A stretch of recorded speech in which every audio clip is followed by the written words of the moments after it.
Mga balita sa boxing. Pag-usapan natin mga lods ang naging panayam kay Naoya Inoue ng The Ring Magazine. Napakalaking karangalan daw para kay Naoya Inoue ang mapanalunan ng Fighter of the Year Awards ng mga prestiyosong boxing organization na Ring Magazine at Boxing Writers Association of America o BWAA. Hindi man daw tinarget ni Naoya Inoue na kunin ang award na ito, pero talagang masayang masaya daw siya na kinilala ang kanyang nagawa noong nakaraang taon. Kumpara daw nung mga nagdaang taon, mas binibigyan na daw ngayon ni Naoya Inoue ang kanyang mga laban. Lalo pa daw at naabot na niya ang isang posisyon kung saan naikukumpara na siya sa mga napakahuhusay na mga fighter katulad ni Terence Crawford na ngayon ay number 1 sa pound for pound rankings. Kaya ramdam na daw ni Naoya Inoue ang bigat at kahalagaan ng bawat laban niya.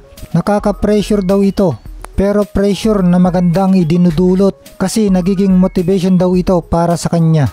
Nagtataka daw si Naoya Inoue kung bakit nanalo siya ng 2023 Fighter of the Year Award, nang ibig sabihin na siyang pinakamahusay na manlalaban na ibinoto ng mga reporter sa buong Estados Unidos. Pero bakit daw hindi siya number 1 pound for pound?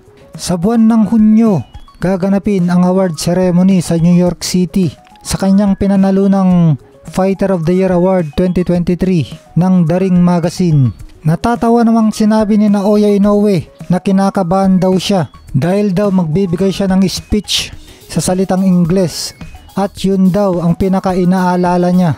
Inalala naman ang naging dalawang laban ni Naoya Inoue noong taong 2023 na ayon kay Naoya Inoue ay mas satisfied siya sa naging panalo niya kay Stephen Fulton kaysa kay Marlon Tapales. Dahil unang laban daw niya noong 2023 ang laban niya kay Stephen Fulton at dahil kaakyat lang daw niya sa super bantamweight mula sa bantamweight nung kinalaban niya si Stephen Fulton, kaya naramdaman daw niya na mas nagtagumpay siya nang talunin niya si Fulton. At nung laban naman niya kay Marlon Tapales ay nakapag-adjust na daw siya kung paano maging maganda ang kondisyon ng kanyang katawan sa inakyatan niyang 122 pound division. Sabi pa na Naoya Inoue na mula nang umakyat siya mula sa light flyweight at sa bawat oras na umakyat siya, yung mga unang laban niya ay may kaunting pagkabalisa, kaya tingin niya na mas nasisiyaan siya sa mga unang laban niya sa bawat akyat niya ng mga division. Ay wala daw siya sa pinakamahusay noon at masasabi daw niya na hindi siya 100% kontento sa paraan ng pagtalo niya kay Marlon Tapales. Sabi pa na Naoya Inoue na magaling naman daw na fighter itong si Marlon Tapales, pero hindi daw siya ginulat nito o anuman. Pakiramdam daw ni Naoya Inoue na napakataas ng inaasahan sa kanya, na kahit 2 beses niyang ninakdown ang unified champion na si Marlon Tapales at nanalo pa siya via knockout, ay parang hindi pa rin kontento ang mga tao. At dahil daw dito, sa palagay ni Naoya Inoue, ay isa itong bagong mapagkukunan ng kanyang motibasyon. Puri naman ng United States bilang perpektong laban, yung naging laban niya kay Fulton, ay ganoon din daw ang nararamdaman ni Naoya Inoue dito. Sa tingin daw niya, ito ay isang perpekto mula sa simula hanggang sa katapusan at malapit daw ito sa markang 100%. Pero hindi itong laban niya kay Fulton ang itinuturing ni Naoya Inoue na pinakamagandang laban niya, kundi yung laban niya kay Juan Carlos Payano, kung saan nanalo siya ng knockout sa unang round ng laban. Mahusay din daw si Payano na kalaban. Tingin ni Naoya Inoue na itong mga Amerikano na katulad ni Stephen Fulton ay ayaw magpatama sa kanilang mukha. Ibang iba daw ang boxing style ng mga Amerikano kumpara sa mga Japanese fighters na kayang makipagsabayan. Tingin ni Inoue na hindi naman daw na-intimida itong si Fulton. Maingat lang daw ito, ayaw matamaan ng kanyang mukha. Nagulat daw yata si Fulton kung bakit hindi siya natalo sa pagpalitan ng kanilang jab. Ito naman ang detalye ng kanyang kampanya ngayong 2024. Ang impression daw niya dito sa mga kalaban niya na si Luis Nery ngayong Mayo ay isang palaban daw at mahilig makipagsabayan itong si Luis Nery. Matapang daw itong si Mexican Bad Boy at malakas ang loob na lumaban. Agresibo daw itong si Luis Nery sa mga unang round at ang dapat daw pag-ingatan ni Naoya Inoue ay ang galing nitong si Luis Nery na magpukol ng mga kombinasyon mula sa middle range at kaya daw nitong sumuntok habang gumagalaw. Kaya kailangan daw ni Inoue na bigyan pansin, na pakiramdaman at kontrolin ang distansya. Pero kumpiyansa pa rin naman daw itong si Naoya Inoue na tatalunin niya itong si Luis Nery.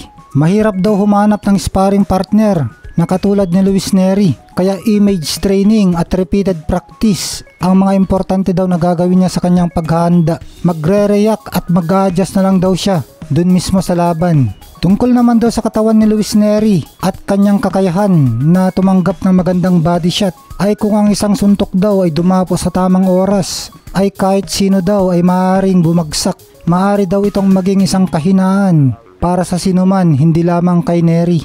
Tungkol naman sa hindi magandang kasaysayan ni Luis Nery sa mga Hapon, partikular ang kanilang bayani sa boxing na si Shinsuke Yamanaka, kung saan na life ban pa nga itong si Luis Nery ng Japan Boxing Commission dahil sa paggamit ng performance enhancing drugs at pagiging overweight sa kanilang laban. Ay hindi naman daw iniisip ni Naoya Inoue tungkol dito. Laban lang daw nilang dalawa ito ni Luis Nery.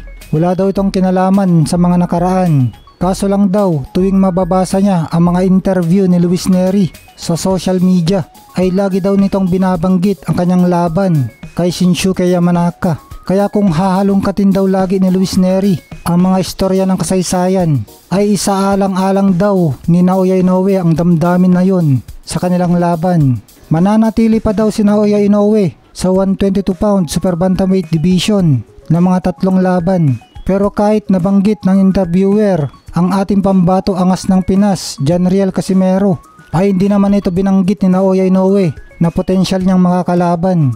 Pagkatapos niya kay Luis Nery ay itong dating Unified Super Bantamweight Champion Murodjon Akhmadaliev na ngayon number 3 rated junior featherweight ng The Ring, at ito ring batang contender na mandatory ng IBF na Australian star Sam Goodman. Samantala, ayon sa sikat na promoter na Briton na si Eddie Hearn, na nakipag-ugnayan daw si Manny Pacquiao sa kanya at masigasig daw ito na harapin si Conor Benn sa kanyang pagbabalik mula sa pagre-retiro.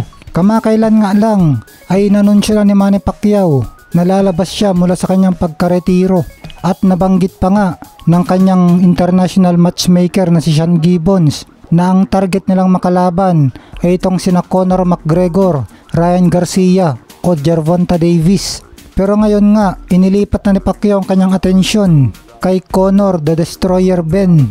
Sabi nga ni Eddie Hearn, nakipag-ugnayan sa amin si Manny Pacquiao noong isang araw at gusto daw nitong makalaban si Conor Benn, at payag na payag nga daw itong si Eddie Hearn na pagganapin ang bakbakan ni Pacquiao at Benn. Ayon pa kay Eddie Hearn, na gusto din daw ni top rank promoter Bob Arum na ilaban si Pacquiao kay Josh Taylor naman.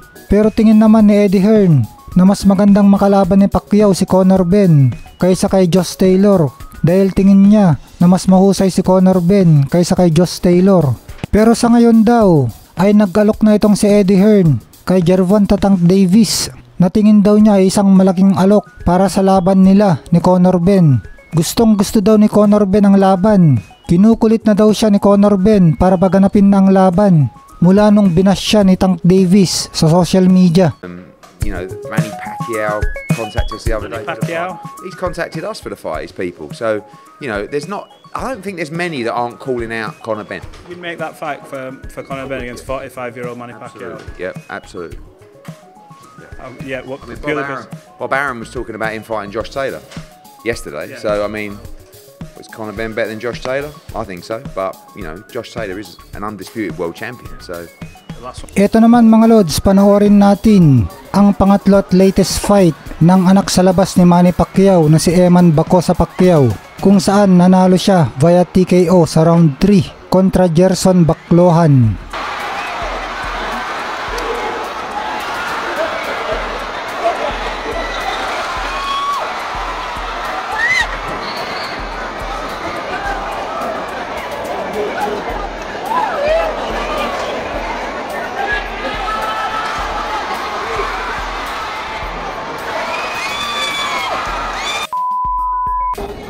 All professional bouts are sanctioned by the game. Ladies and gentlemen, Gerson Baclohan. Right across the ring, fighting out of the ring corner. at 138 pounds, he has a record of 1 win, no loss, 1 draw, fighting out of Wildcard Boxing Gym, General Santos City. Ladies and gentlemen, Eman Bacosa. Bacosa.